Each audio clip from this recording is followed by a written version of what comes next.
Good morning. My name is David Steele, and this is Evolving Towards Postgres. I'm the principal architect at Crunchy Data. I've been actively developing with Postgres since 1999. I'm the primary auditor of PG Audit, or PGBackseat, co-author of PG Audit, and a Postgres contributor. Now, and we're about to learn how I got there, actually, to Postgres contributor. This talk is partly about that. So first, we should talk about what is PGBackseat. This is the primary project that I work on.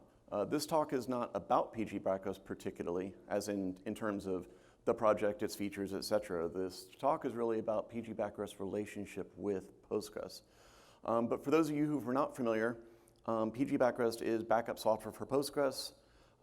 This sentence is our tagline, right? We're trying to keep things easy, scalable, simple, etc., etc. But essentially, at the end of the day, it's backup software external to Postgres, but obviously that works very closely with Postgres. So Backrest is part of what we call the Postgres ecosystem. And these are, the ecosystem is products and services that work with PostgreSQL, but are not included in PostgreSQL. Some examples are PGAdmin, right? Really common graphical user interface, currently produced by EDB. There's a nice new fresh version of it out. Lots of people use it. If you're used to desktop type operations, then PGAdmin is your friend for connecting to Postgres. Postgres, which is easily the premier extension for Postgres. So this is a project outside of Postgres that provides GIS functionality. And I would say this may be the one of the few external products to Postgres where people get Postgres because of Postgres, not the other way around. So they'll say, we need Postgres. Oh, and we'll get Postgres to go with that, please. But it's probably one of the few things that's like that, but it is like that. Another example is Check Postgres. So this is a monitoring plugin for Nagios, which is commonly used. You can also use with Ichinga and others. PG Partman. Before the days of declarative partition, Partman was what you used if you were going to do partitioning. And I think Keith thought and hoped that, he's not here, but I think he thought and hoped that when declarative partitioning was in Postgres that this extension would go away, but it turns out that is not true. It still has a life as partition management, automatic creation of partitions, replicating partitions to standbys so that logical replication continues to work after a partition is created, et cetera, et cetera. So, sorry, Keith. PG Bouncer, another great example. This is a connection pooler for Postgres that allows you to share a relatively small number of connections among a very large number of clients. And of course, PG Backrest, Backup and Restore. There are a number of other, and in most of these categories, except for Postgres is just Postgres. But there are several different products you can get in each of these categories. And PG Backrest is just one of the available backup solutions. There's also Barman, there's Walg, PG Pro Backup, Pittery, OmniPitter, another one I forget the name of a lot, but there's a wide selection. So yeah, many, many more. So one of the questions that people who are new to the community ask is, why? Why do you have all this? Why is it not built into Postgres? And it really has to do with the nature. There's a couple reasons, I think, but one is the nature of the open source community. So there are lots of different approaches to a problem, so you're going to have multiple approaches, right? No one's ever going to really agree completely on anything. And there's this thing called Conway's Law, which basically talks about how software is developed based on the organization that develops it. And so in this case, because the community is free to pursue their own ideas, you're going to have multiple solutions. There's no strict governing body that says there will be one backup solution for Postgres. Even in Postgres, even if you look at core Postgres, there are multiple backup solutions built into Postgres itself, right? So there are several different ways to do backups based on the type of backup that you need and what your requirements are, et cetera. So even Postgres itself can't necessarily decide on a single backup solution. There is no one process fits all, or one size fits all. But basically over time, the best ideas can be integrated into Postgres core. And this is a pretty slow process though. Getting external projects to features into core is pretty slow. I have some examples of having done that in this talk. So it's not impossible, but it is a very slow process. But essentially, there's another reason here, I think, too, is that it's a man-person power issue, shall we say. The Postgres project has a certain amount of resources, and they're going to dedicate those in ways that they see most fit, and other people may dedicate their resources in different ways. So you have these external projects, you have the core projects, and a lot of it's based on who has time and who has interest. And the people who have the time and the interest to work on backup may not necessarily be directly involved in the community, which is how I got started on this whole thing. So I was at a company about 6 years ago. We were working with very large databases. So we had about 60 terabytes of databases total. The largest single cluster was 10 terabytes. So we had a lot of data to back up, and we were struggling to get that done. And the tool we were using at the time was Barman, which has made many improvements over the years, but 6 years ago was simply not up to the task. So Stephen and I thought, well, hey, we can do better, as many people have thought, and PGBackseat was born. Now, this is a talk about interfacing with the community, working with the community. So, but for a lot of projects, I think, phase one is this phase, ignoring Postgres, right? So initially, that's what I did. I was working on this backup software off to the side. I didn't really talk to the community about it. There were maybe some people in the community that were aware. I wasn't involved to the extent I am now. And a lot of projects go through their entire life cycle in this phase, ignoring Postgres. Not ignoring Postgres. I mean, obviously, if they're a Postgres project, they're going to be interested in new versions coming out. They're going to. But I think in this sense, this slide would probably be better titled, Ignoring the PostgreSQL Community. Might be a better way to title this slide. But so PGBackseat did this for several years. We had no real involvement with the community. We weren't thinking about backup in terms of how that interacted with Postgres, how we could make that better, et cetera. And as I said, many projects will do this indefinitely. They never get involved with the community. They've got everything they need. Everyone's happy. And there's nothing wrong with that. I've been using Postgres since 1999. I only got involved with the community about 5 years ago. Before that, I was a practitioner. I used it. It worked. No complaints, right? So, which brings us to our next phase, contributing to Postgres. So the question is, why did we start contributing to Postgres? And it really started with one patch in particular. Certainly in relation, I had some other interactions with Postgres, but when it comes to PGBackseat interaction, as a project interaction with Postgres, it starts with this patch. So I saw this patch, and this was a patch by Magnus Hagender, who's here. And this was to implement API functions for non-exclusive backup. Now, this is the method that PG-based backup has always used. So you can run two PG-based backups at the same time. They don't write a backup label into the data directory, et cetera, et cetera. I don't want to go into the technical details of why non-exclusive backups are better, but let's just say, let's take it as read that they are. So, just for now. So when I saw this patch, I thought, I really want to get behind this patch and make sure this thing gets committed, because this would be extremely valuable for PGBackseat to be able to use the same backup method that PG-based backup uses. Previously, it was completely internal, and it couldn't be used. Second Quadrant wrote an extension which exposed the internal API, but it had some problems. So I was like, okay, well, I haven't really contributed anything to Postgres before, but I can certainly review a patch, right? Anyone can review. You just sign up, take a look at the patch. So I got in, I tested it, I found some issues, Magnus fixed them. We went through a little back and forth, and voila, non-exclusive backup was committed. I do have a little bit down here on the bottom about why non-exclusive is better, but the better thing to do is actually go read the documentation. The continuous archiving and recovery documentation will explain in detail why the non-exclusive backup is the preferred method and exclusive is deprecated. So I thought this was pretty cool. I helped get this feature committed into Postgres, which allowed me to make Backrest better for the users. Now, from 9.6 on, Backrest will only use non-exclusive mode for a backup on that version. You don't have an option. You can't say, I want to use exclusive. We don't allow it. If you're 9.6 and above, you're always going to be on non-exclusive. There are no downsides to it. There are only upsides. There's no advantage to the other method in any way. So I went on for a while, flush with my success of helping to get non-exclusive backups committed into Postgres.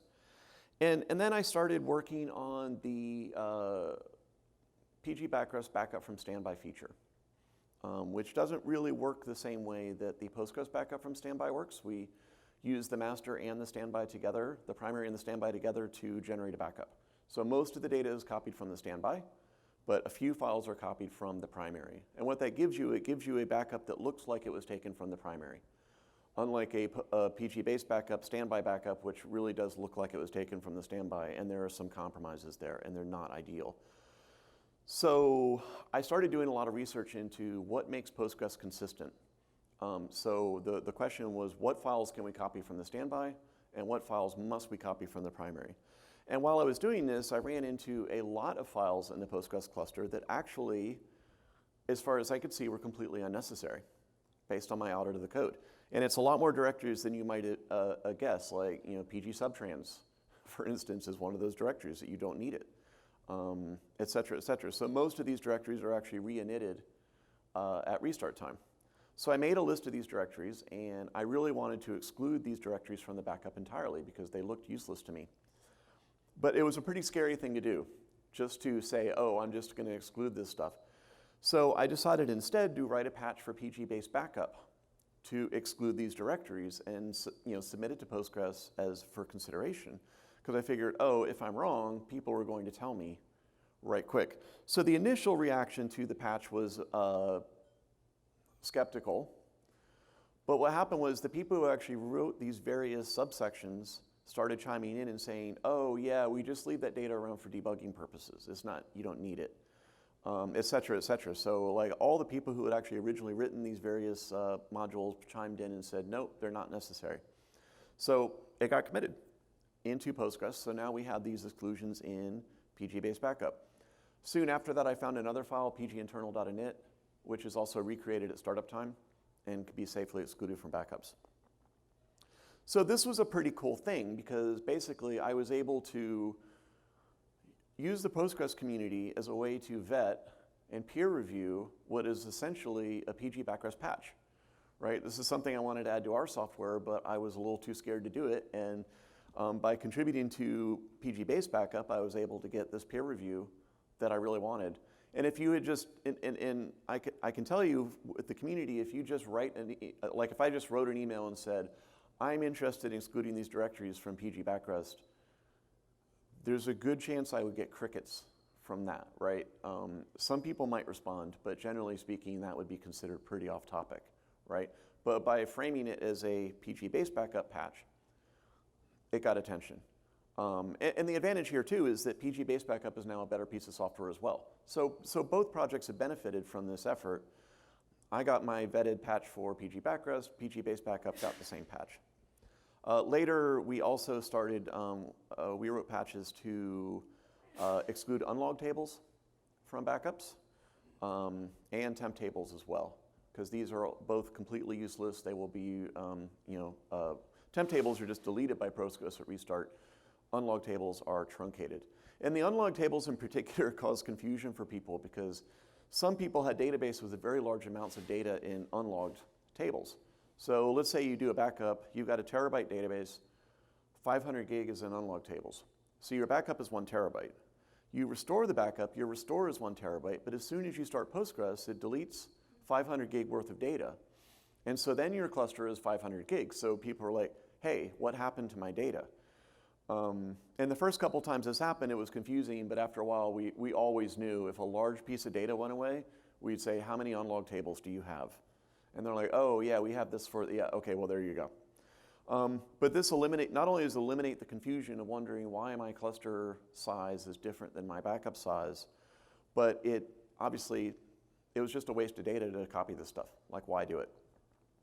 So unlogged temp tables were actually very straightforward. Unlogged tables are a little complicated because you have to keep part of the unlogged table around. So there's an init file that has to be recopied into the main fork. I won't get too much technical on that, but let's just say that you have to do a little file manipulation to sort of zero out, to truncate an unlog table. So, of course, we were able to basically get that code from the Postgres startup, right, and get that working pretty easily. But again, getting that vetted through the community, there was also some skepticism on this, like whether this would work or not. We were able to get past that and get it committed. So really, like I said, these were things that I wanted to do for PGBackseat. By contributing them to Postgres, I was able to get free review. And Postgres benefited as well. So the next thing, so a little time went by, and the next thing we worked on was adding a new feature to Postgres, right? So these backup exclusions are neat, but they're not really a feature. It's an enhancement to a previous feature. So another thing that we wanted to be able to do for security reasons is take a backup of Postgres without being Postgres user, right? So we want to be able to use an unprivileged user to take the backup. A couple reasons for this. The main reason, when you talk about security, you can be talking about a couple different things. So clearly, the user who's actually doing the backup has access to read all of the data. So when we say security in this sense, we're not talking about trying to hide that data from the user, because that's not possible, because this user is going to make a copy of it. In this case, we're just talking about making sure that that user can't do anything bad to the data, right? So they're not going to be able to delete a file. They're not going to be able to go in and say modify a row and change something, right? So security doesn't have to be all or nothing. I mean, there are grades of security, and in this case, you're at least protecting the data from modification, and that's the goal. Now, this turned out to be a multi-year project to get this feature in, and if you contribute any reasonably large feature to Postgres, I think you're going to find that it's a multi-year project. That's just the way it goes. So, and it was finally committed for Postgres 11. But you can see below there are a couple of commits that this depended on that we committed over time. One of which I authored with Adam Brightwell, because he did the most, like a good chunk of the work for that one patch. And so it might have been impossible in a way to even get this patch in if it weren't for these previous commits. And all of these commits were, so they kind of had to be couched in a way where they were useful to the project, but also drove my project forward. And this is this final commit up at the top, allow group access on PG data. But these other commits came before that to actually lay the groundwork and refactor Postgres in such a way that that was going to be a possible thing to do. While at the same time, both of these commits made Postgres better. For instance, in Postgres, the mode that the file was going to be written as was hard-coded pretty much everywhere. So you had 0700, 0600, just hard-coded throughout. So these were partly to unify, like first unifies those permissions into constants, and then later make them variables so that they could be modified. Yes, James.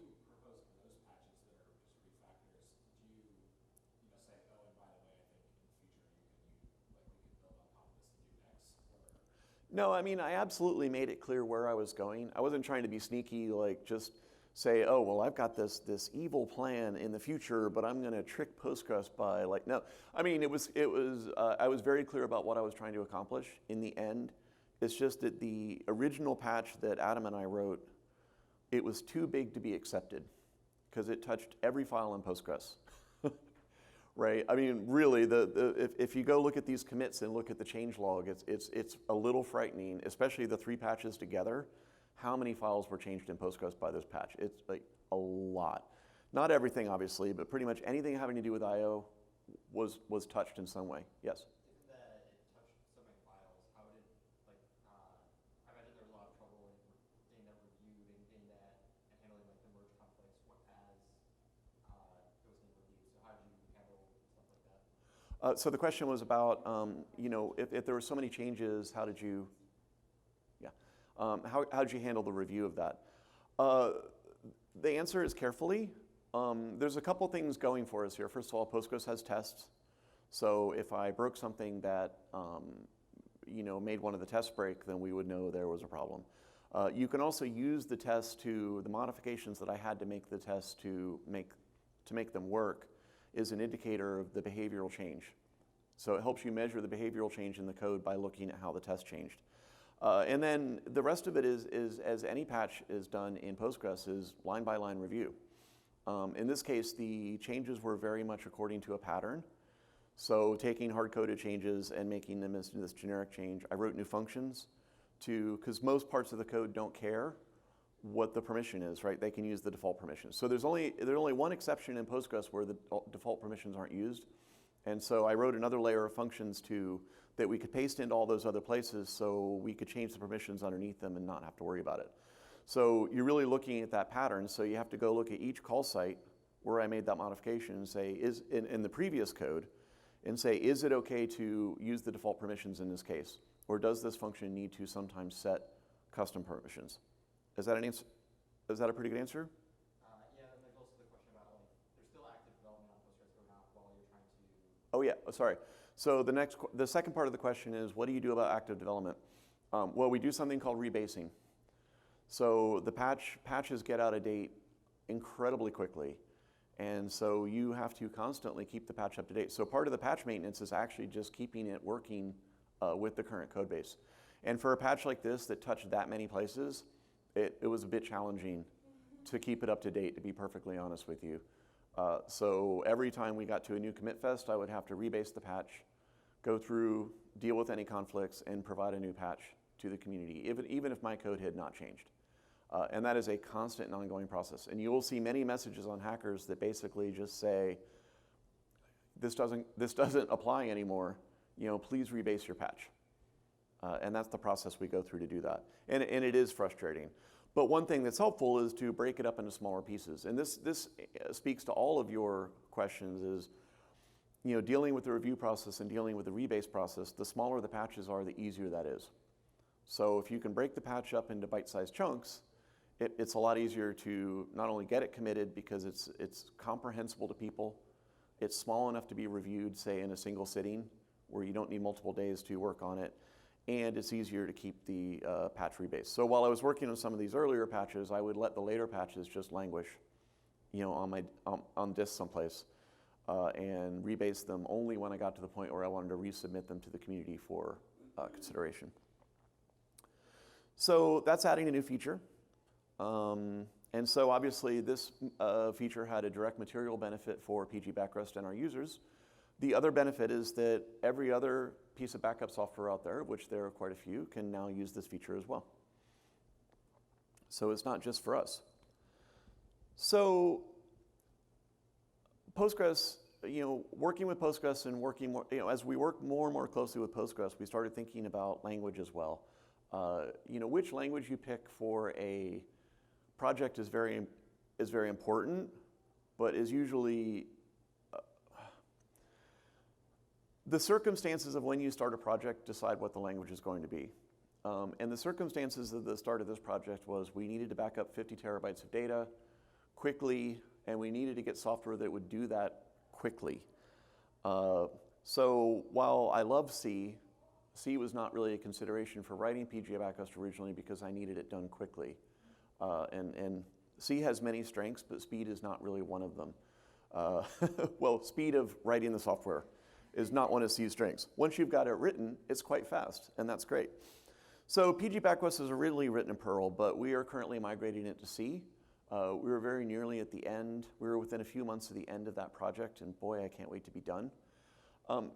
But people ask us why. Basically, we've devoted now, Cynthia and I have devoted 2 years of our lives, essentially, to rewriting a piece of software that we had already written. So why do we do it? One of the main reasons actually was speed. The Perl code base, as it grew larger and larger, got slower and slower to start. So starting up Backres started to get slow, and for things like backup and restore, 500 millisecond startup time is negligible, right? Who really cares? Either your backup is really, really big, in which case 500 milliseconds means nothing, or your backup is really, really small, in which case 500 milliseconds means nothing. So either way, it means nothing, but the area we were having a problem with was with the archive commands. So every time Postgres wants to push a wall segment to the archive, it calls a command to do that. And so if your command's taking 500 milliseconds to load, that means you can push 2 archive segments per second. This is a serious problem because there are people who do hundreds per second. So, and they would build up big queues, which they would burn off overnight, and you'd have this, the typical graph of wall buildup, push down. So one of our first goals was to get those commands faster. So we rewrote those commands in C.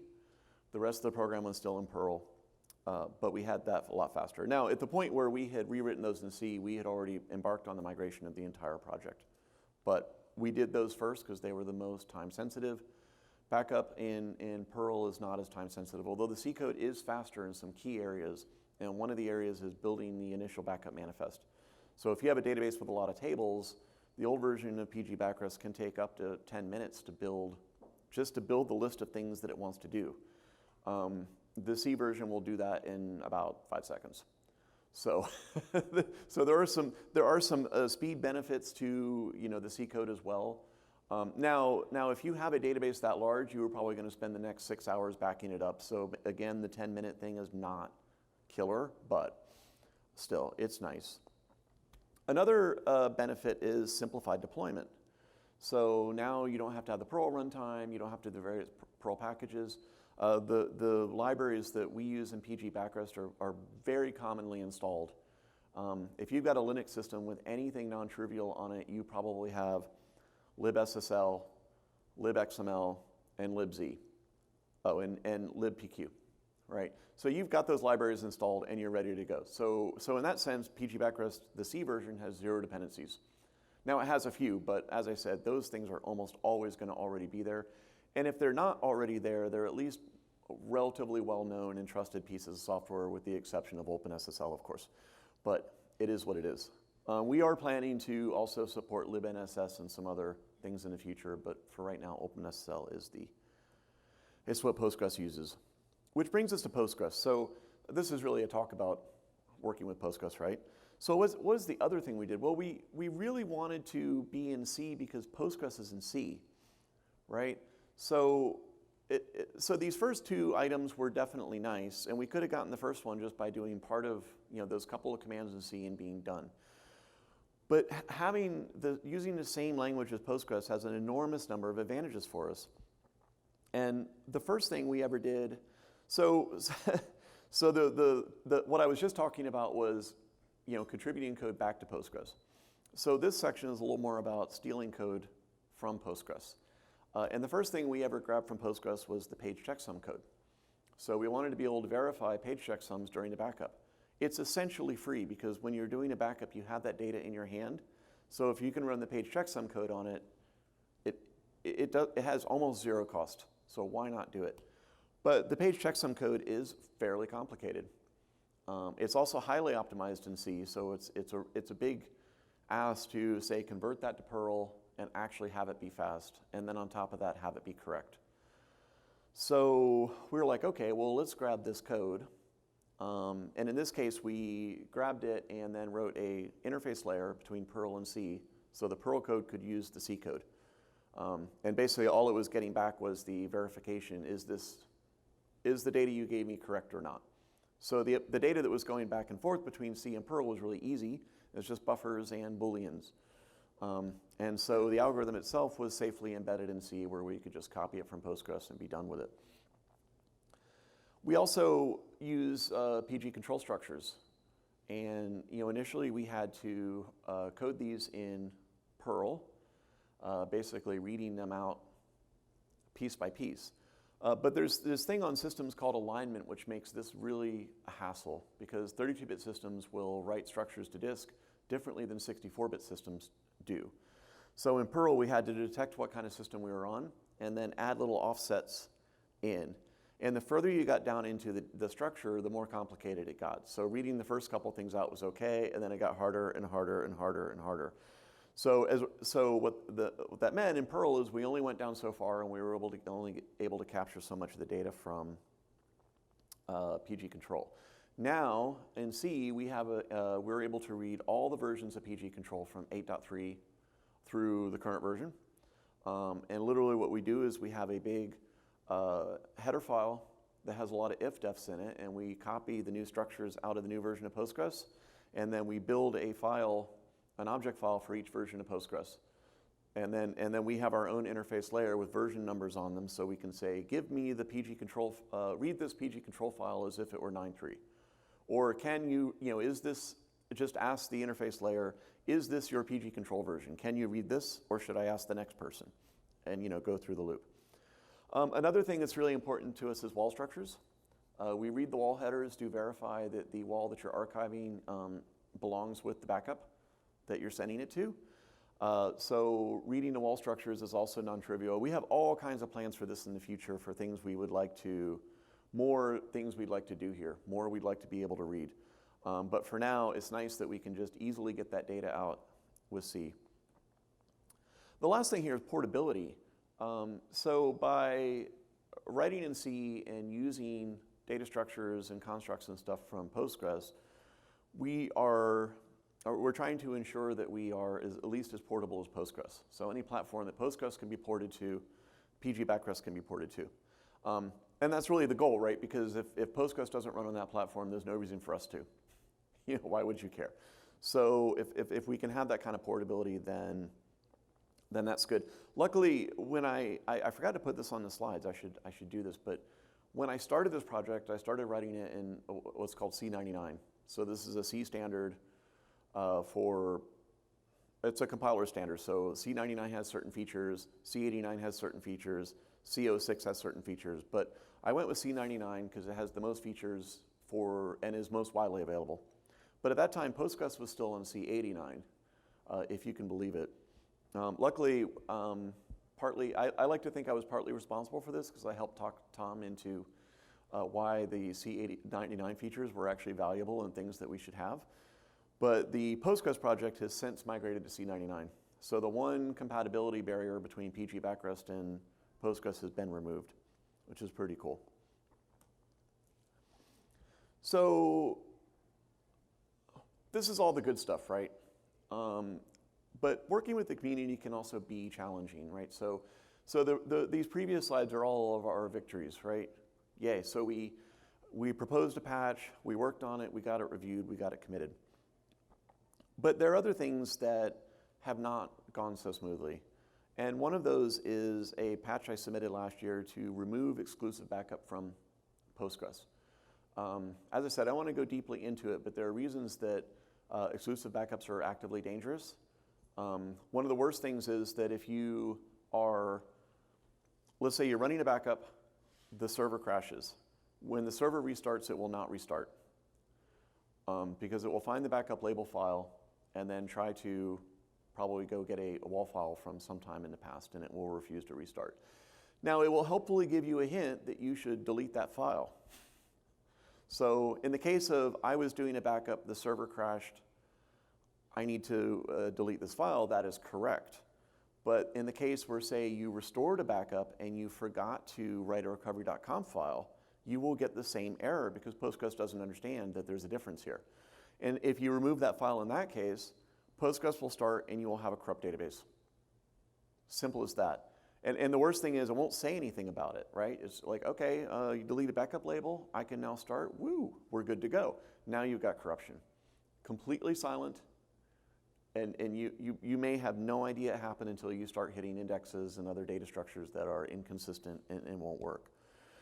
So given how dangerous this thing is, and given the fact that we've had non-exclusive backup available in PG-based backup since 9.2 and available to all other backup software since 9.6, I thought it would be a slam dunk for Postgres 12 to remove the exclusive mode from Postgres.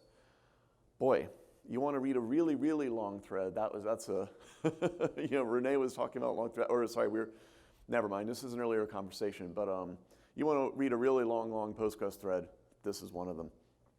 But basically it fell into 3 equal groups. So they're the people who said no, just no, because it will break too many existing scripts. So all the people out there who are writing in Bash. One thing about non-exclusive backup is it requires you to hold a connection open to Postgres during the entire backup. And this is something bash does not do very well. So there was resistance on account of all the bash scripts that it would break. Okay. Then there was a third camp, and these were almost, like I said, these were almost equal. The third camp was, this is a terrific idea, but let's not do it yet. A lot of people have this notion of keeping things around for 5 years, or deprecating things and then holding them for 5 years. There are lots of instances of us just breaking things in a single version, so this is really not a thing. But when people want an argument for why something shouldn't be done, they like to bring up that 5-year rule, which isn't really one. But so these people were basically saying, yes, but not now. Let's do it sometime in the future. Let's do Postgres 13 or Postgres 14. And then, of course, there was the camp that I was in because I submitted the patch, which was, yes, we should do this now because it's a better method and it's been available for years to everyone. If they haven't upgraded yet, then, So this patch is still pending. In fact, I'm a little afraid it's been like moving from CommitFest to CommitFest, and I'm a little afraid to actually bring it up again because I feel like we're probably still going to be in these 3 nearly equal groups. So currently I'm thinking maybe I'm just going to hold it for Postgres 14, when I'm hoping that the yes but not now group will have increased. So I was reviewing these slides this morning. I've only given this talk once before, and it was at a meetup. And when I was reviewing these slides this morning, I thought, this is a weird thing, actually, because this is not something that Backrest particularly needs, right? So this is something, from my perspective, I was doing pretty much completely altruistically for the community to say, hey, this is a very dangerous thing. Let's get rid of it so people don't have this foot gun lying around. But because PGBackseat only uses non-exclusive mode in 9.6 and above, it's really not an issue for us. So this is something that we wanted to do just for the community, just to make things safer. Another area where we've been working hard is improving the backup documentation. The backup documentation has a lot of really overly simplistic advice. One of the things it recommends is using CP for archiving, which you should never, ever do. So if you're reading the Postgres docs and you see the example, that classic one, if CP exists, don't touch it. It's wrong, it's bad, it's horrible. But updating that documentation has proven to be really difficult because what do you replace it with? All right, so we're not going to use CP. SCP is just as bad. rsync is just as bad. Like all the things you might use to copy for files are unacceptably bad for copying wall segments. And the reason is, as soon as you notify Postgres that you have copied the file, it believes you, right? So it says, okay, I'm going to recycle that guy and reuse it, and it's gone forever. So if you, for instance, didn't sync that to disk, or you got a network error, or some other bad thing happened, then it's gone. And your backup is no good because you can't restore past the point where you lost that wall file. Yes? To be clear, you can use CP and SCP safely, it's just very hard, right? Certainly the command as written is pretty terrible. So sorry, the question was, you can use CP safely, it's just hard. And the answer is, yes, you can use it in combination with other tools. So what you would need to do is either run a sync afterwards, except if you're copying to a remote file system, that becomes even tougher with, say, SCP or whatever. Or you need to write a C program that will actually go and sync that individual file for you. However, as we know now, in many kernels, there are issues where other processes cannot safely sync a file that a first process opened. So both of those methods are actually unsafe in kernels older than 4.11, which almost everyone is running, realistically. So actually, recent evidence suggests that there is no safe ways to use CP at all. Previous to those kernel bugs, I would have said, yes, there is. So really, if you want safety, you need to be syncing the file in the same process where you open the file. If you don't do that, the kernel will hide errors from you. Something goes wrong, you won't find out about it. It's very frustrating. So, but we've been working on the documentation. I wrote a patch a couple of years ago to generally improve the low-level documentation, give more warnings, do whatever. That was fairly uncontroversial. Then I wrote a patch to warn more strongly about how dangerous exclusive backup mode is. And then we got into another big argument about telling users to not use a feature in PG backrest, that this was a bad thing. Now, luckily, Robert came along and completely rewrote my patch. He still gave me credit for it, but he basically rewrote it from scratch in a way that was acceptable to everybody. Myself, Peter Eisentraut, everyone. So thank you, Robert, for that. Because I don't think anyone disagreed with me. I think maybe people were disagreeing with my language. Maybe it was too strong. Maybe, it was more about how it was said, maybe being a little more political, which is not always my strong suit. But luckily, we did get that in. We still have outstanding issues with the archive command, trying to figure out a way to make that safe. We've thought about doing basically a model archive command, say, okay, if you had an archive command named X, it would have these qualities, and then use that, that fake command in all the examples. This isn't satisfactory to everyone because it's not something that can be directly implemented. And then you're kind of forced to go use something like, say, PG backrest, which may not be a bad thing, but it's not the kind of thing that we want to be putting in the Postgres documentation, right? To some extent, Postgres should be standing on its own. So yeah, so this is an ongoing thing. Both of these are ongoing things. And when I first gave this talk, it was at a meetup, and several of the people were closely tied to the Postgres community, and this devolved into sort of an argument and a session about complaining about various things. And I don't want this to be like that. It's just, I want to point out that the community is give and take. You can't just say, hey, I've got this great patch, I'm going to give it to you, and you're going to commit it. You're going to have to negotiate. You're going to have to play some politics. You're going to have to compromise. Right? You may not get everything you want initially. You may only get it over years, but it's all about caution. Database people are cautious by nature. Backup people are even more cautious. So this is all about caution and making sure that Postgres remains a great, stable product that we can all use and depend on. So it's not malicious here. It's all about making sure that the users are best served. And I truly believe that. Even on the days when I'm really, really frustrated with the community, I believe that it's really about serving the community. And is it worth it? Yes, it's worth it, because there's, over time, as I think I've shown you here, there have been many, many benefits to both projects that have come out of this. So the work and the occasional frustration has absolutely been worth it in the end. And so that's my upbeat finish, right? Because the last time I did this, it was a little bit devolved into argument. But that's kind of a meetup thing. I was thinking at a conference it might not be so bad, right? But at a meetup, everyone knows each other. And so that's all I got. Are there any questions? Further questions? Adam. I was wondering, I've been following the thread that they had on incremental backup. Yes. Is that something, I haven't, I know I chimed in on it at one point saying, providing these tools and making it so only the built-in, or making this feature so only the built-in tools can use it is pretty useless for any production workload that I would ever do, because I would never be using those tools. I would be using something like PGBackseat or another external tool, because the built-in stuff is just not up to. The question is about the incremental backup patch. This is page-level incrementals that has been proposed for PG-based backup. And I definitely do not want to go into that here. I will say that my personal belief is that the feature is more advanced than PG-based backup currently needs. I feel like there are other needs that would be better addressed in PG-based backup before going to page-level incrementals, which is a pretty advanced feature. But I'm not against it, because in the it can't hurt kind of vein. But I'd be happy to talk to you with that about that afterwards. Anything else? All right, well then, thank you very much.